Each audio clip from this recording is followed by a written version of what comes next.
Como eu falei antes pra vocês, muitas pessoas hoje fazem, né? A gente passou daquela fase onde a maior parte dos lugares não faziam avaliação comportamental.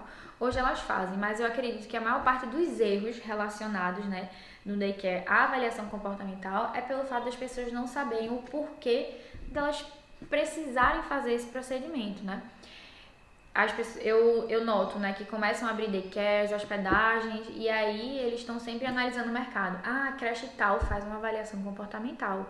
Eles fazem de tal e tal hora assim, então vamos fazer também. Então vamos fazer também. E aí, às vezes, você tem aquele procedimento, mas ele não está te trazendo resultado, justamente por isso. Será que você está sendo assertivo? Será que você tem um intuito claro para estar fazendo aquela avaliação? Então, para que a gente consiga entender, né, o intuito desse procedimento, a gente precisa entender que quando um tutor vai deixar o cachorrinho com você, seja para passar o dia, seja para dormir, ele tem os motivos, né, pessoais. Por exemplo, eu vou viajar, eu preciso deixar meu cachorrinho em algum local. Eu vou passar o dia fora, eu preciso deixar meu cachorrinho com alguém. Apesar de existirem esses motivos, existe também um motivo em que o tutor ele quer que aquele cachorro fique bem no seu espaço. Ele te buscou por conta disso, né? Ele quer que enquanto ele está viajando, trabalhando, o cachorro dele fique bem, ele consiga relaxar, consiga beber água, consiga comer, consiga brincar, consiga que ele goste do espaço que ele está, né? Que ele se sinta bem. Então a gente vê que os tutores eles buscam o bem-estar daquele cachorro, senão ele não estava pagando para você, deixava o cachorro em casa, como antes a gente fazia, né? Ia viajar 1, 2 dias, deixava o cachorro em casa com muita comida, voltava, ele estava vivo, estava tudo certo.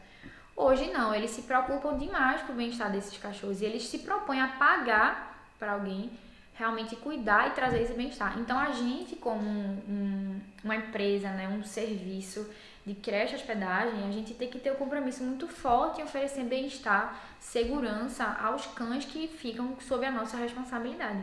Então, o que é bem-estar, né? Vamos definir mais, ter um conceito para que a gente consiga se situar melhor. O bem-estar é um tema muito discutido hoje, né? Nesse meio comportamental aí dos cães e existem várias definições para esse tema. Uma que eu gosto bastante é de um biólogo, né? Que é o Donald Bloom. Ele é um professor em Cambridge e ele define bem-estar como a capacidade de um indivíduo a se adaptar a um espaço, ao meio. E aí, isso me lembra, né, um exemplo muito bom, um exemplo pessoal meu. Eu sou extremamente fresca para comer, muito fresca para comer. Então, por exemplo, quando eu viajo, normalmente eu tenho um bem-estar mais baixo, porque eu não consigo me adaptar a todos os locais, às comidas que tem em todos os locais. Então, um exemplo, eu viajei para a Europa e aí eu fui para Itália. A Itália é um local gastronômico, né, que se você falar para qualquer pessoa, todo mundo quer ir para lá comer bem e tal. E eu, apesar desse estímulo, né, apesar da comida lá teoricamente ser maravilhosa, comigo, com a minha pessoa, com o meu indivíduo, não me agrada, porque eu tenho essas dificuldades de alimentação. Então, o meu bem-estar durante a viagem ficou baixo. Eu não conseguia comer nada, tinha verdura, tinha isso. E aí eu começava a me entupir de chocolate e comer coisas paliativas. E isso baixou o meu bem-estar, né?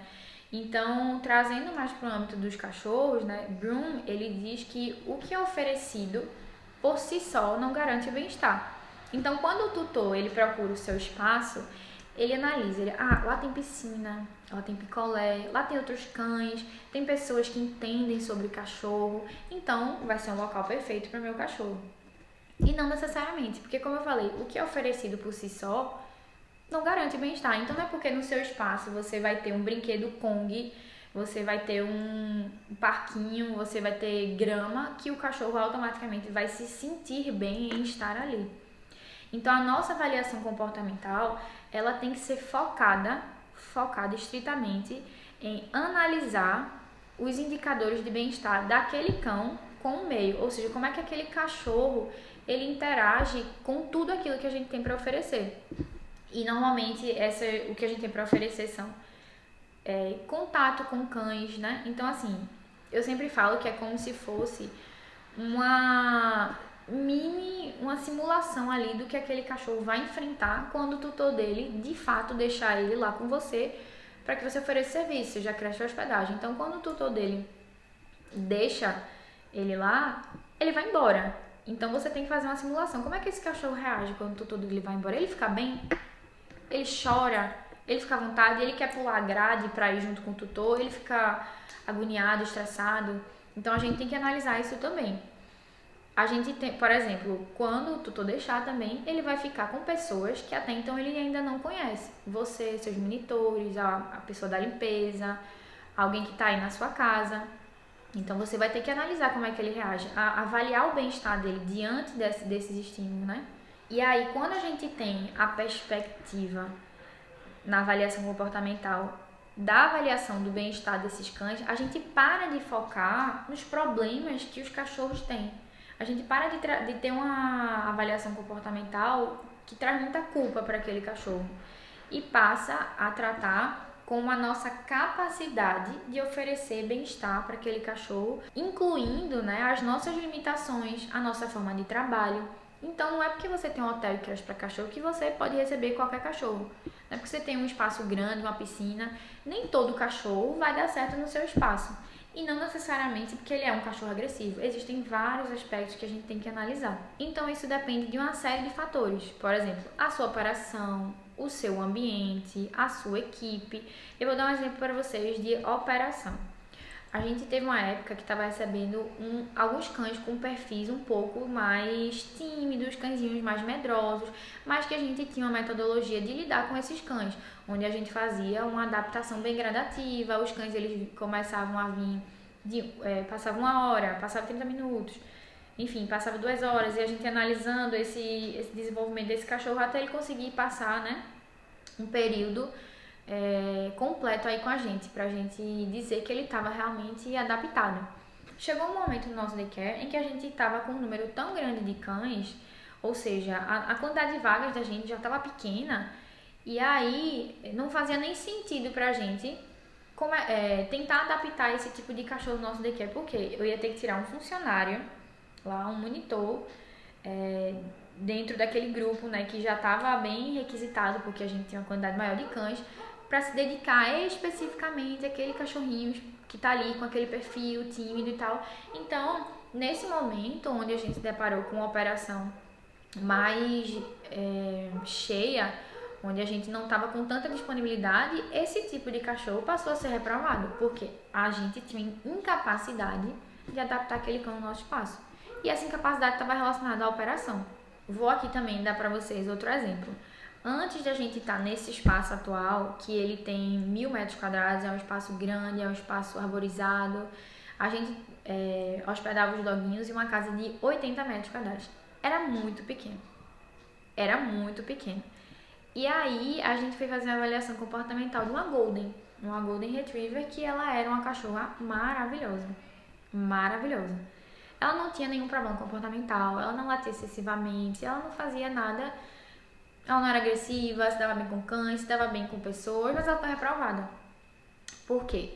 Quando ela chegou no nosso espaço, a gente percebeu que ela tinha um nível de energia elevado, ela tinha um nível de energia alto que, com a nossa configuração, com o nosso espaço, as atividades que a gente estava fazendo, né, para o grupo de cães na época, não conseguia saciar, né, não conseguia suprir a necessidade daquela cachorra. Então a tutora dela queria deixar ela para passar o dia de creche com a gente e gastar energia, que ela não tava sem tempo e tal, uma cachorrinha de porte grande. E aí a gente, teu cachorro não tem nenhum problema, ela não tem nenhum problema, mas a gente não vai conseguir te atender. A gente poderia muito bem ter ficado com aquela cachorra. Por quê?